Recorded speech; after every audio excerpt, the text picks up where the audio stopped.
We're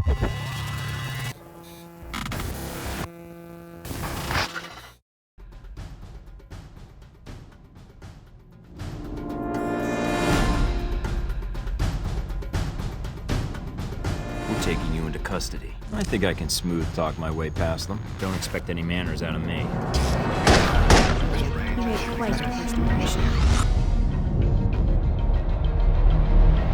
Our basic goal going in was to figure out how we wanted to use dialogue to tell the story, keep it very tense, and yet at the same time have the, immense production value, great looking characters, and awesome VO.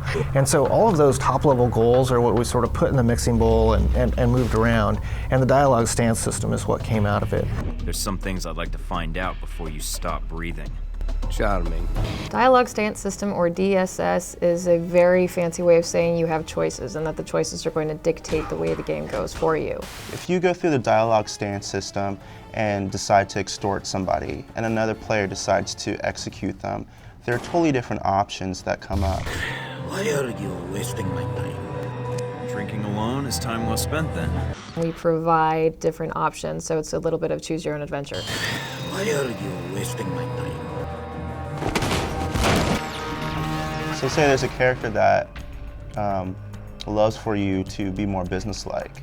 If you come into that conversation and you are being suave, coy, or annoying, you're going to get a lot of different options from them. They're probably not going to give you the information that you wanted, but you may get other things. So what's the code?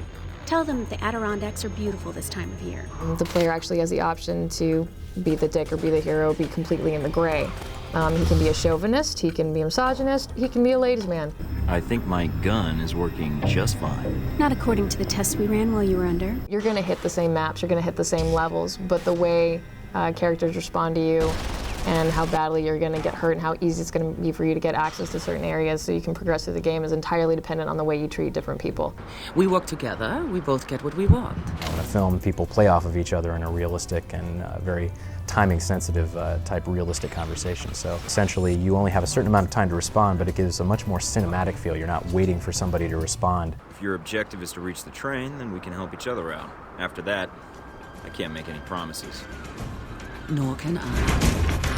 Alpha Protocol has quite a large amount of dialogue. Not as much as some of our games like Planescape Torment or even Neverwinter Nights 2, but there are a ton of characters that you talk to. What makes you think you're ready? Because I tell you, we get a lot of recruits in here, and you're not convincing me.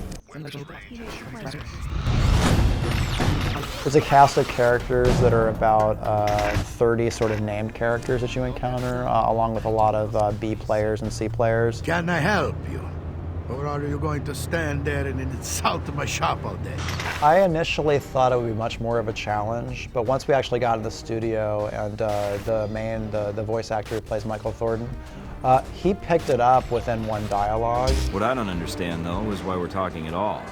Unless keeping me alive is important for some reason.